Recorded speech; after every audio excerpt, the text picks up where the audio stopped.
না না, প্রথম অভিযোগ তো আমার হয়েছে x sports minister Arup Biswas, তারপরে ওনারই রিলেটিভ জুই বিশ্বাস এবং আরও কিছু আমলা প্লাস পুলিশের এগেনস্টে যেহেতু কেস, তখনকার এক্স ডিজি মানে এখনকার এক্স ডিজি রাজীব কুমারের এগেনস্টও রেখেছি আমরা। প্রথম তো মাঠে ইন্ট্রুশনের জন্য আমরা দিয়েছি। সেকেন্ডলি যে উনি যে গায়ের জড়ি করে আমার থেকে 20-22 হাজার টাকা 22,000 টিকিট নিয়েছিলেন, আমার মনে হয় উনি সেই টিকিটগুলো হয়তো কোথাও বিক্রি করেছেন, এটাও আমার মনে হয়। প্লাস আরও উনি আমাকে অনেক 5-10 হাজার টিকিটের জন্য আমাকে হুমকি দিয়েছিলেন, শুধু টিকিটের জন্য নয়, প্লাস অ্যাক্সেস কার্ডের জন্য আমাকে হুমকি দিয়েছিলেন স্পোর্টস মিনিস্টার অরূপ বিশ্বাস। এবং জুই বিশ্বাসও ইনডাইরেক্টলি আমাকে হুমকি দেওয়া হয়েছিল যে ওনাকে অ্যাক্সেস দিতে হবে। আমি সেটা রাজি হইনি বলে উনি লাস্টে মন্ত্রীর ইনফ্লুয়েন্স খাটিয়ে উনি মাঠে ঢুকেছিলেন। আপনারা এটা জানবেন, জুই বিশ্বাস এবং ওনার জুই বিশ্বাসের অ্যাক্সেস কার্ড মাঠে ছিল না, উনি ঢুকে শুধু মাঠে ঢোকেননি, উনি ফটোও তুলেছেন। এবং আমি একজনকে আমার সঙ্গে রয়েছে, এর নাম সঞ্জয়, এ প্রত্যক্ষদর্শী, মানে এ প্রথম দর্শক হিসেবে মাঠে ঢুকেছিল। কত বড় পুলিশের বিফলতা, মানে আপনি ভাবুন, ও দর্শক হয়ে ঢুকে ও মাঠে মেসির সঙ্গে ছবি তুলছে মাঠের মাঝখানে। তার মানে বোঝা যাচ্ছে একটা Z+ আর Z ক্যাটাগরি সিকিউরিটিতে একটা দর্শক সে মাঠে ঢুকে গিয়ে মেসির সঙ্গে ছবি তুলেছে। ওর মতন কম করে 150-200 লোক এরম মাঠে ঢুকেছে। ও বলছে ও প্রত্যক্ষদর্শী, ও নিজেই দেখেছে যে এরম করে মাঠে ঢুকেছে।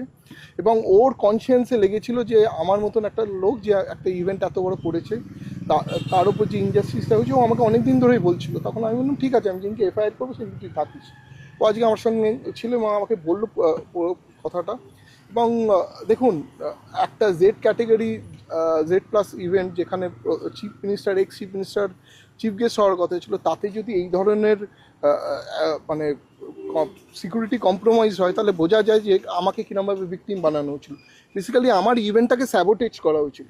আজ যে এত দর্শক যারা মাঠে এসেছিল তারা কেন দেখতে পায়নি? কেন শো ফ্লোতে অরূপ বিশ্বাস ছিল না, শো ফ্লোতে অনেক আমলারা ছিল না, শো ফ্লোতে উনি ওনার ফ্যামিলি মেম্বারদের ছবি তুলেছেন, তারাও ছিল না। এই যে মাঠে ঢুকে আর এত লোক ঢুকলো, এই যে অরূপ বিশ্বাসের এত সিকিউরিটি গার্ড, এত ইউটিউবার কী করে ঢুকলো? তার মানে আমার যে প্রোগ্রামটা উনি ডিরেল করবেন বলেই উনি এইটা করেছেন, আমি মানে স্যাবোটেজ করেছেন।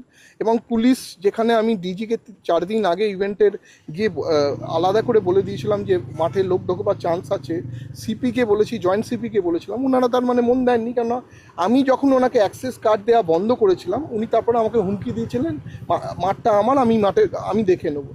আমি যেই অ্যাক্রেডিটেশন কার্ডটা দিয়েছি, আমার কোনো লোক উইদাউট ID কার্ড ছিল না মাঠে। এবং মাঠে আমার PR আর আমার 2-3জন টিম ছাড়া মাঠে কেউ ঢোকেনি। বাকি লোক হলো বাইরের লোক এবং অরূপ বিশ্বাসের লোক এবং স্পোর্টস ডিপার্টমেন্টে, সল্টলেক ডিপার্টমেন্টে অনেক পুলিশের লোক ঢুকেছে, তাদের ফ্যামিলিরা ঢুকেছে। আমরা সব আইডেন্টিফাই করছি একটা একটা করে। এখন ইনিশিয়ালি এনাদের জন্য নামে কেস করেছি, এরপর আরও কেস করবো। FIR এ আপনি মেন অভিযোগটা কি করলেন? মানে আপনি তো মানহানির মামলা করবেন বলছেন। হ্যাঁ, মানহানির মামলাটা তো কোর্টে করতে হবে, মানহানির মামলা FIR হয় না। সিভিল স্যুটও করছি, 50 কোটি টাকার আমি ডিফেমেশন কেস করছি, আর 50 কোটি টাকা কম্পেনসেশন ড্যামেজের কেস করছি। সেটা কবে করছেন? এটা এই উইকের এন্ডে, নয়তো নেক্সট উইক বা বৃহস্পতিবার ধরেই চলুন। ওনারা গ্রহণ করেছেন, ওনারা লফুলি যেগুলো আনে, ওনাদের সিনিয়র টিমের সঙ্গে কথা বলবেন, ওনারা দেখবেন, ওনারা আমাকে রেসপন্স করবেন বলেছেন। এখন ওনারা গ্রহণ করেছেন কমপ্লেনটা।